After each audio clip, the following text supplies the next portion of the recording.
एक दिन मंदोदरी ने कबीर साहब से कहा, मुनिंदर जी से कहा कि हे दाता, मेरी एक अर्ज है आपसे, आपके बिना मेरे दुख का निवारण कोई कर नहीं सकता। कबीर साहब ने कहा बोलो। मुनिंदर जी ने कहा बोलो बेटी क्या बात है। कि मेरा पति एक किसी औरत को उठा लाया है और मैं उसको बहुत समझाती हूँ, लेकिन वो जालिम मुझे मार पीटता है, बुरी बुरी बुरी गालियां देता है और कहता है कि इसने इसके देवर ने और इसके पति ने मेरी बहन की नाक काटी थी, इनको नचा नचा के मारूंगा। तब कबीर साहब ने कहा बेटी इसको समझा दे, वो आम व्यक्ति नहीं है जिसकी पत्नी उठा लाया है, इसके तो औले दिन लग गए, इसके तो कुदिन आगे, विनाश नजदीक है इसका। ये त्रिलोकी नाथ है, स्वयं विष्णु आए हैं। यदि ये अपने जीवन को संभाल लेगा, मान जाएगा तेरी बात और नाम ले लेगा मेरे ते, तो इसके प्रारब्ध को मैं चेंज कर सकता हूं और सीता को वापस देना होगा। मंदोदरी ने कहा कि आप उपदेश ले लो और ये इस सीता को वापस दे दो, ये त्रिलोकी नाथ है।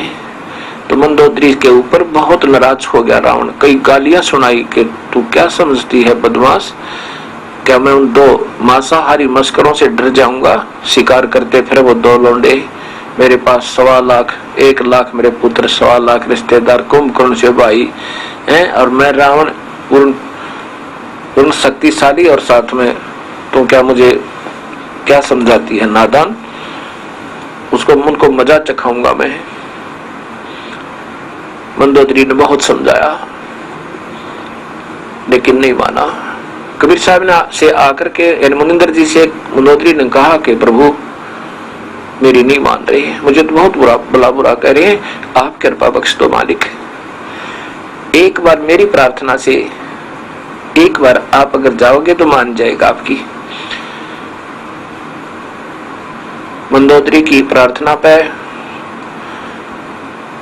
मुनिंदर जी अर्थात कबीर साहब रावण के द्वार पर पहुंचे, जहां पर राज दरबार लगा हुआ था।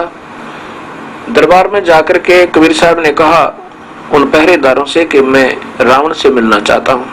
पहरेदार कहने लगे हम बाहर का संदेशा अंदर नहीं दे सकते, हमारे यहाँ से कलम गर्दन कलम कर दे, वो सुनता नहीं किसी की, बड़ा क्रोधी राजा है, और अंदर का संदेशा बाहर दे सकते हैं। अब कबीर साहब वहां से अंतर्ध्यान हुए और जहां रावण बैठा था ऊंची सेज पर, वहां दरबार लगा था पूरा, वहां जाकर के प्रकट हो गए। जब रावण ने देखा कि ये कौन आ रहा है दरवाजे की तरफ से व्यक्ति, अननोन व्यक्ति, तब उसने पूछा तू कौन है, कहां से आया है, कैसे आ गया, और बुलाओ पहरेदारों को।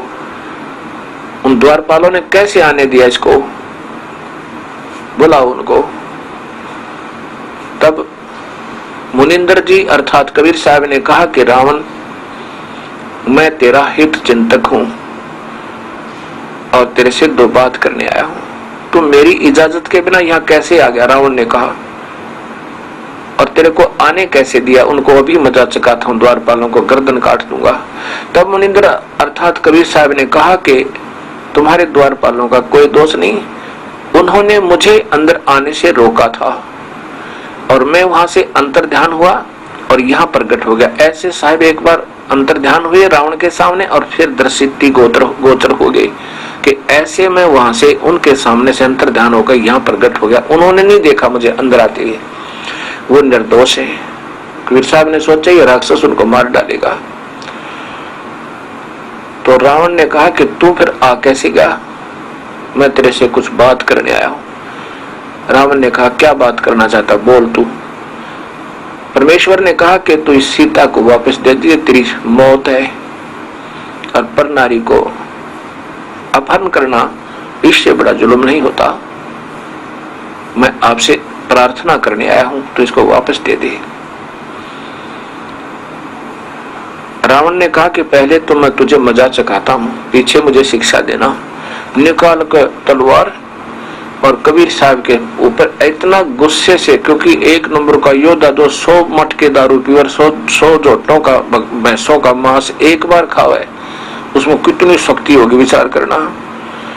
और कबीर साहब ने एक सीख, ये जो बुहारी झाड़ू होता है और जो खेतों से लाई हुई एक पतली पतली सीख होती है, उस सीख को साथ लिए होता। सीख एक छोटी सी पतली सी होती है, लंबी, इतनी सारी लंबी, तो उसको ऐसे डाल दिया उसकी तलवार के सामने और ऐसे 70 बार वार किए उस रावण ने। क्रोध में आकर आंखें लाल करके रावण की तलवार, एक तलवार कितना मोटा वृक्ष को आर पार कर दे।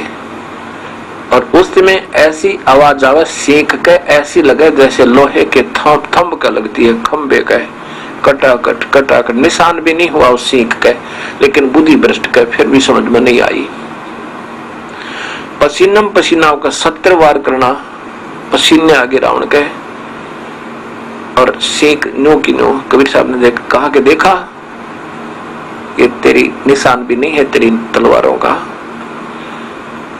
और मान जा मेरी बात, नहीं रोएगा इन दिनों को याद करके। कबीर साहब, रावण ने देखा कि मर नहीं रहा, अब मारूं कैसे। कहा कि मैं तेरी बात नहीं मानना, तू एक बार कह चाहे 1,00,000 बार कहे। यूं कहकर सिंहासन पर बैठ गया और पसीने पहुंचा छे। कबीर साहब बोला ठीक है, मर कुएं में पड़ गए, न मानता था। एकदम अंतर्ध्यान हुए, अंतर्ध्यान होके और अपना आके मंदोदरी से कहा, बेटी उसकी बुद्धि भ्रष्ट हो ली, ये पाप आत्मा नहीं माने। फिर मंदोदरी ने समझाया, मंदोदरी को गालियां देवे कि तू क्या समझती है, मैंने शिव की भक्ति की है, वो विष्णु होगा तो पड़ा रहेगा, और ये जंगल में घूमने वाला विष्णु हो सके। मैंने भगवान शिव की पूजा की है और 10 बार यहाँ से गर्दन काट के समर्पण कर रखा है, और भगवान शिव मेरे ऊपर प्रसन्न है। उन्होंने मुझे ठाठ कर रखे हैं, कितनी सोने की लंका दे रखी है, मेरे इतने योद्धा भाई बहन पुत्र है, सब कुछ। तो 2 मस्करों से मुझे डराती है, पड़ी रहे बोल वाली।